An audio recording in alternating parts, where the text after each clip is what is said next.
Mga ka-sports, hindi ito basta gold medal. Ito ang pinakamatamis na ginto sa kasaysayan ng Gilas Pilipinas sa SEA Games. Sa harap ng yabang, home court pressure at di umano'y ref magic, tumayo ang Gilas, lumalaban at nagkampiyon pa rin sa huli. Kung trip mo po ang ganitong content, paiwan ng follow at pa-subscribe na din. Tara po, simulan na natin. Bago pa man magsimula ang finals, ang Thailand ay nagyayabang sa kanila daw ang host country at kanila daw ang crowd kontra sa ating national team na Gilas Pilipinas. Pero marami ang nagsasabi, lulutuin daw ang Pilipinas, walang laban daw ang Gilas sa tawagan. Pero ang tanong, pumayag ba ang Gilas nito? Mga ka-sports, simula pa lang ng laro, dikdikan na. Physical, mainit, walang atrasan. Robert Bolick, kalmado, clutch, hindi nagpapa-pressure. Habang si Jamie Malonzo naman, unstoppable kahit doblihin.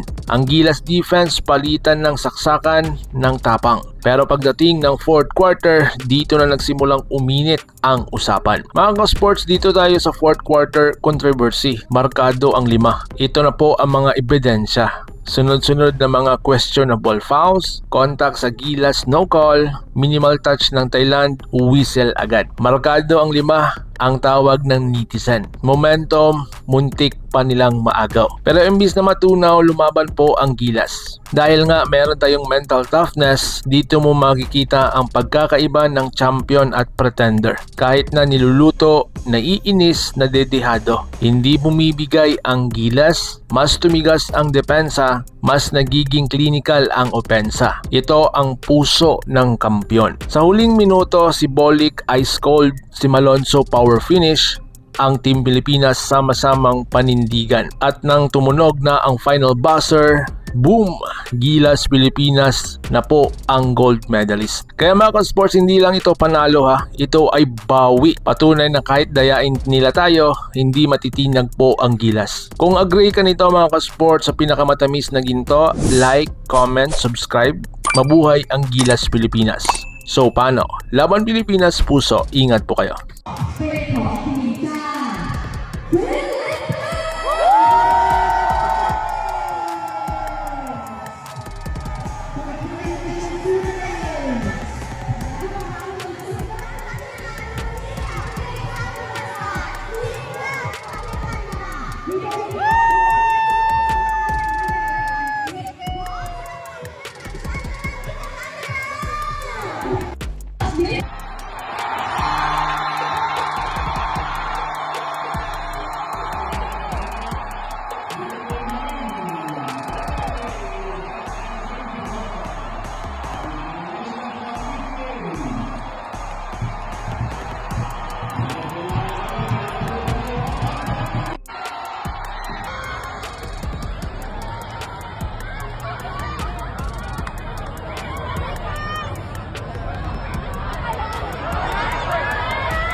Mga ka-sports, kung hilig ninyong bumili ng mga Gilas jersey, Gilas accessories at mga gamit na pang basketball habang nanonood po kayo sa aking mga videos, kindly check this basket on this lower part ng ating video at magpa-pop up yung ating mga items sa gilid. Mga legit po yung mga items dyan, and see to it po na makabili po kayo ahead of time kasi meron po yung mga discounts and mga promos depende po sa seller. And also, kunting suporta din as a content creator po. Salamat!